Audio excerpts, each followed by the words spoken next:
Assalamualaikum warahmatullahi wabarakatuh. Salam sejahtera bagi kita semua. Pada kesempatan kali ini, saya akan menyampaikan hasil dari tugas UAS Cyber Security Management kelas MJ802, yaitu mereview poin dari jurnal yang berjudul Information System for Supply Chain Management, Uncertainties, Risks, and Cyber Security yang disusun oleh Andri Boyko, Vira Sendrik, dan Olha Boyko.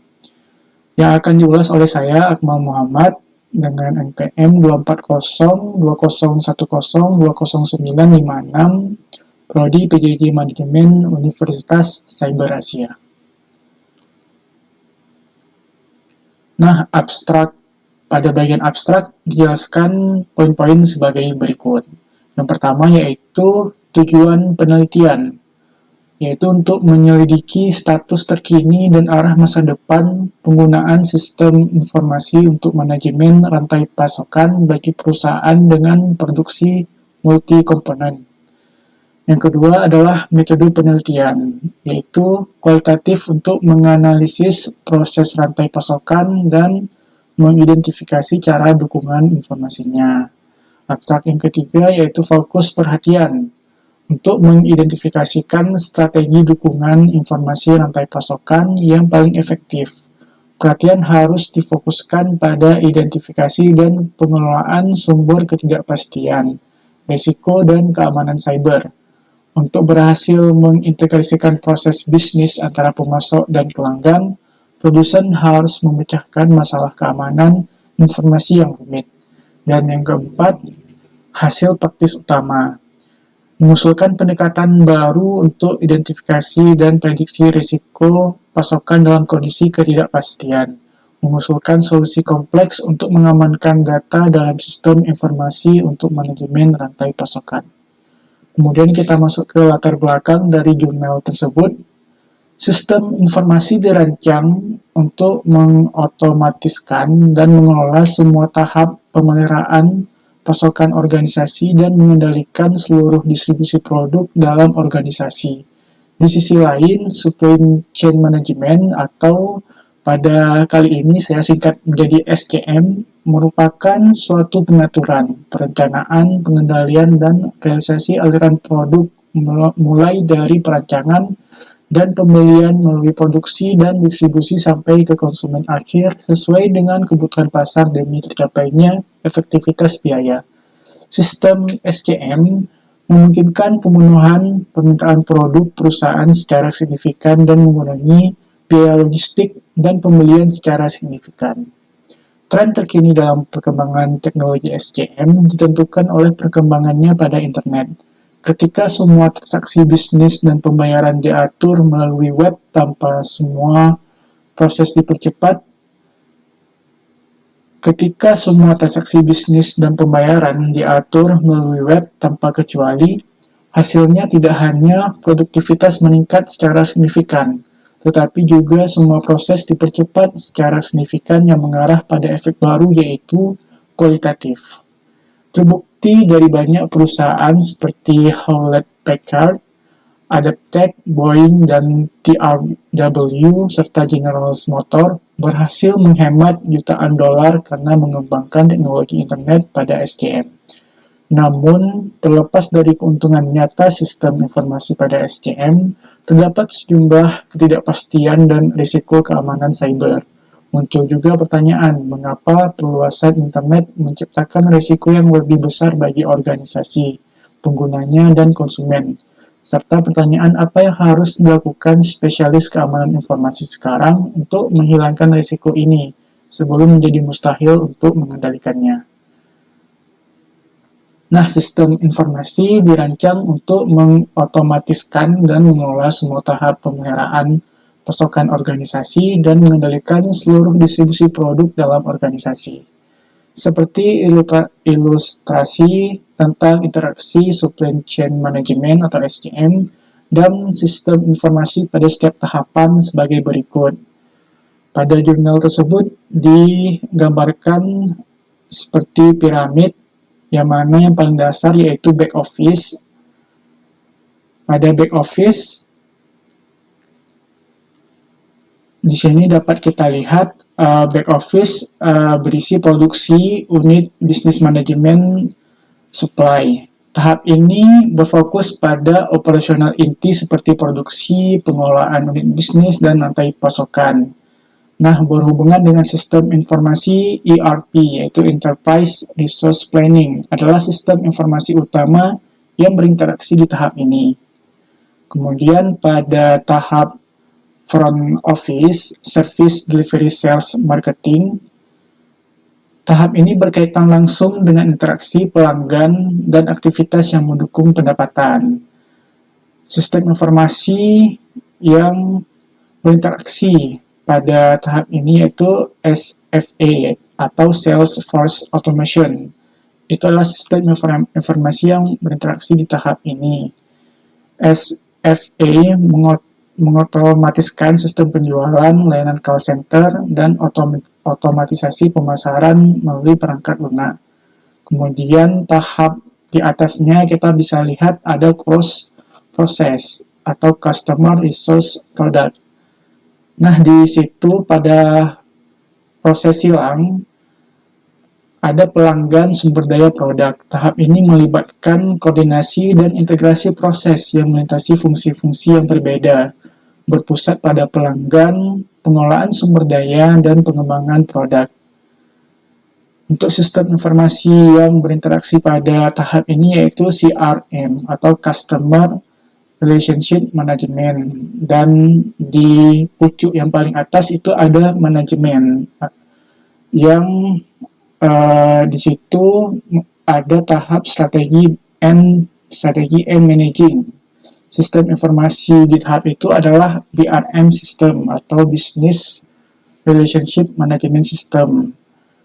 Sistem ini membantu dalam pengelolaan hubungan bisnis strategis yang sangat penting untuk perencanaan dan pelaksanaan strategi tingkat atas serta pengambilan keputusan manajerial yang komprehensif. Selanjutnya, secara umum, peneliti mengidentifikasikan 6 area utama yang menjadi fokus manajemen rantai pasokan: produksi, persediaan, lokasi, inventaris gudang, transportasi, dan informasi. SCM mencakup seluruh siklus pembelian bahan baku, produksi, dan distribusi produk. Dapat kita lihat pada siklus di gambar, berawal dari supplier hingga ke customer.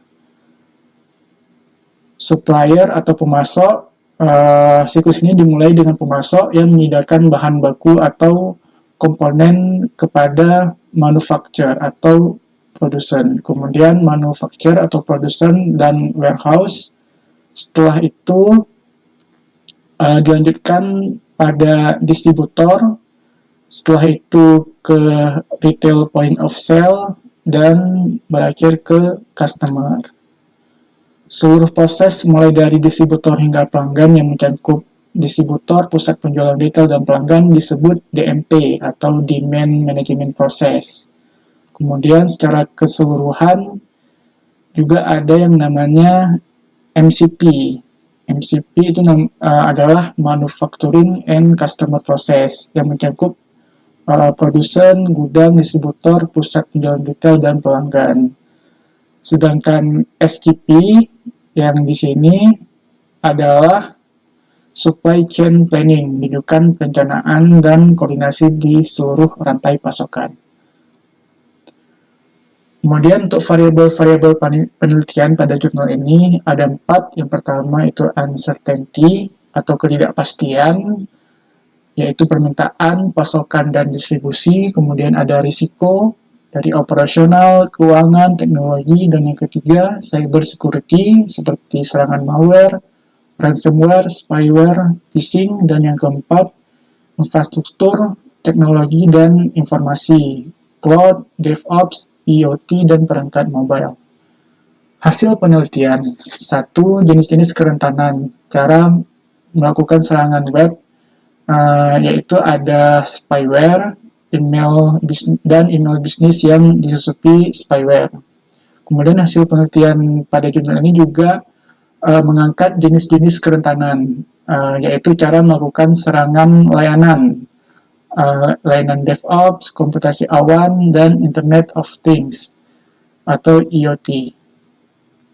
Nah, kita masuk ke hasil penelitian yang pertama, yaitu jenis-jenis kerentanan cara melakukan serangan web.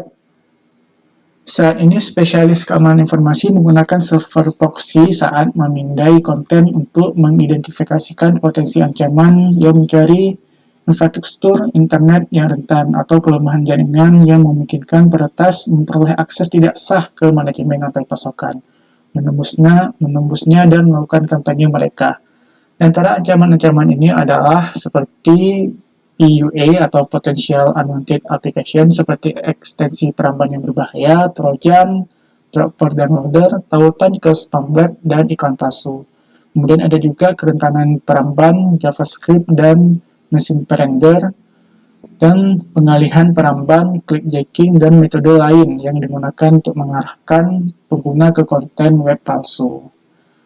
Di jurnal tersebut juga ada tabel yang menunjukkan jenis perangkat lunak berbahaya yang paling umum digunakan oleh peretas dari November 2017 hingga Mei 2018. Daftar pada tabel tersebut berisi sejumlah metode yang paling andal untuk membahayakan sejumlah besar pengguna manajemen rantai pasokan. Seperti contohnya, di sini ada trojan yang memfasilitasi infeksi awal pada komputer. Bisa kita lihat di sini ada trojan droppers, malware, trojan realistic browser, hingga virus. Nah, kita masuk ke jenis kerentanan yang pertama, yaitu spyware. Sebagian besar perangkat lunak periklanan daring modern di internet merupakan aplikasi yang berpotensi tidak diinginkan atau potentially unwanted application atau PUA, dan merupakan spyware. Penyedia spyware mengiklankan perangkat lunak mereka sebagai perangkat legal yang menyediakan layanan yang bermanfaat dan mematuhi perjanjian lisensi pengguna akhir. Spyware yang disamarkan sebagai PUA adalah perangkat lunak yang secara diam-diam mengumpulkan informasi tentang aktivitas komputer pengguna. Perangkat lunak ini biasanya dipasang di komputer tanpa sepengetahuan pengguna. Dalam studi ini, spyware dibagi menjadi 3 kategori besar: adware monitor system, dan trojan. Dalam lingkungan perusahaan, spyware mewakili sejumlah risiko keamanan potensial. Kerentanan yang kedua yaitu email bisnis yang disusupi spyware. Email bisnis yang disusupi spyware merupakan serangan yang tampak ringan yang menggunakan rekayasa sosial untuk memulai pencurian.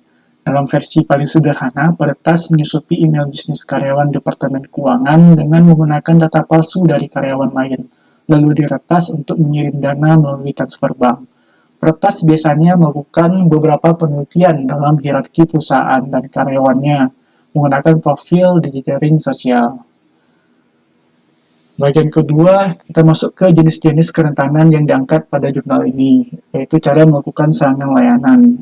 Pada layanan DevOps termasuk teknologi seperti Docker, MySQL, dan Elasticsearch. Sering rentan karena konfigurasi yang salah atau sengaja dibiarkan terbuka untuk kemudahan akses. Banyak instan basis data dan Docker ditemukan sangat terbuka yang dimanfaatkan peretas untuk enskripsi data dan pemerasan tebusan. Kemudian jenis kerentanan terkait cara melakukan serangan layanan yaitu komputasi awan. Pada komputasi awan, peretas semakin menargetkan sistem komputasi awan karena perannya yang krusial bagi banyak manajemen pasokan web. Kurangnya kontrol atas infrastruktur awan dan perangkat teknologi informasi, bayangan menciptakan celah keamanan signifikan, memungkinkan peretas untuk mengintegrasikan diri ke dalam sistem organisasi, mengekstrak data, atau melakukan aktivitas berbahaya. Kemudian, cara yang ketiga yaitu Internet of Things atau IoT. Perangkat IoT, mulai dari kamera hingga termostat, seringkali memiliki keamanan yang lemah dan banyak kerentanan yang sulit diperbaiki. Kurangnya pelaporan kerentanan, arsitektur khusus, dan aplikasi usang, ditambah dengan kurangnya pemahaman spesialis keamanan tentang alarm IoT, membuat pemantauan dan penanganan serangan menjadi sangat sulit. Kesimpulan dari jurnal yang dibahas pada kesempatan kali ini yaitu pemantauan dan deteksi waktu nyata sangat penting untuk mengamankan jaringan dan penyerang yang tidak terdeteksi. Kemudian, inventaris perangkat dan sistem yang terhubung ke jaringan harus teratur dan otomatis, bukan manual atau snapshot lama. Karena jaringan terus berubah dan metode manual dapat melewatkan setidaknya 20% perangkat yang terhubung secara fisik. Penerapan supply chain management atau SCM terus berkembang, mengikuti sistem informasi, contohnya pada industri transportasi yang beralih ke koneksi jaringan modern dan sistem IP, meninggalkan sistem tertutup yang mahal untuk memenuhi permintaan konsumen akan layanan mobile yang aman dan terhubung. Sekian poin dari jurnal Information System for Supply Chain Management, Uncertainties, Risks, and Cybersecurity yang bisa saya bahas pada kesempatan kali ini. Terima kasih atas segala perhatian. Mohon maaf apabila ada kekurangan. Wassalamualaikum warahmatullahi wabarakatuh.